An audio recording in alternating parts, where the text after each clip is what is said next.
খিলগা থেকে এবং পার্শ্ববর্তী এলাকার একটি গোপন আস্তানা থেকে আমরা একটি চায়না রাইফেল, একটি রাইফেল, চায়না পিস্তল 7.62, একটি তরাস ম্যাগাজিন, 9.9 mm 6 রাউন্ড গুলি, 7.62 চায়না রাইফেলের 9 রাউন্ড গুলি ও 6টি রামদা জব্দ করা হয়।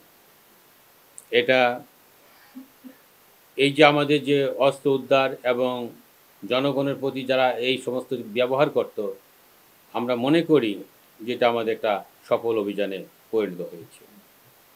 আপনারা প্রায়শই প্রশ্ন করে থাকেন চাঁদাবাজদের কথা। আমি একটু আগেও বলেছি যে কোনো রক্তচক্ষুকে আমি ভয় পাই না, সে যেই হোক তাকে আইনের আওতায় অবশ্যই আনা হবে।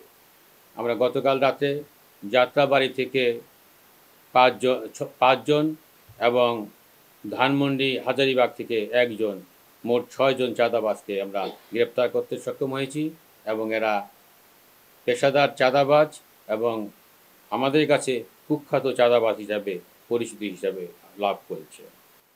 এবং ছিনতাইয়ের যে ঘটনাগুলি ঘটছে, চাঁদাবাজের পাশাপাশি ছিনতাইয়ের যে ঘটনা ঘটছে, আমরা কালকে মিরপুর থেকে 24টি মোবাইল সহ 5 জন ছিনতাইকারীকে গ্রেপ্তার, লালবাগ থেকে 2 জন, মতিঝিল থেকে 2 জন, উত্তরা থেকে 1 জন, সর্বমোট 10 জন ছিনতাইকারীকে গত রাতে আমরা গ্রেপ্তার করতে সক্ষম হয়েছি।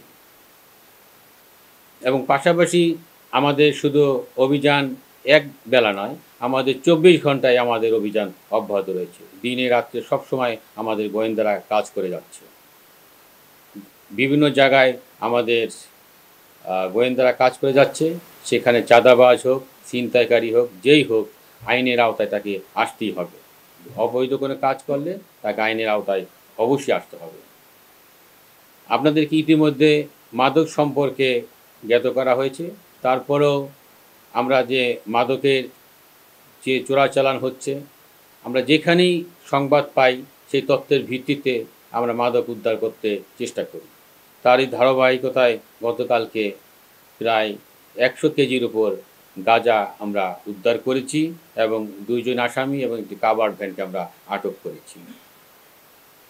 সাইবারেও অনেক রকম জালিয়াতি হচ্ছে, সেই ক্ষেত্রে আমরা গতকাল রাতে সাইবারের 2 জন প্রতারক এবং ডাকাত হিসাবে পরিচিত এবং যার মামলা আছে সেই রকম একজন ডাকাতকে আমরা গ্রেপ্তার করেছি। তো সর্বক্ষেত্রেই আমাদের একটা মেসেজ হচ্ছে, শুধু ঢাকা মহানগরী শান্তি শৃঙ্খলার পাশাপাশি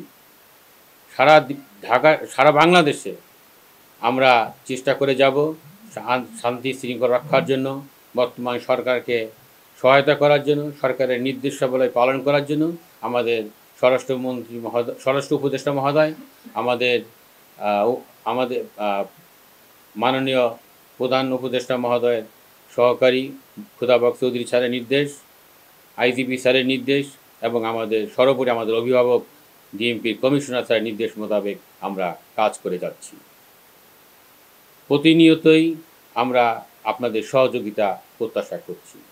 আপনাদের সহযোগিতা আমাদেরকে অনুপ্রেরণা যোগাবে এবং আপনাদের কাছে যদি কোনো তথ্য থাকে, সেই তথ্যর আলোকে আমাদেরকে বললে আমরা তাৎক্ষণিকভাবে ব্যবস্থা নিতে সক্ষম হব।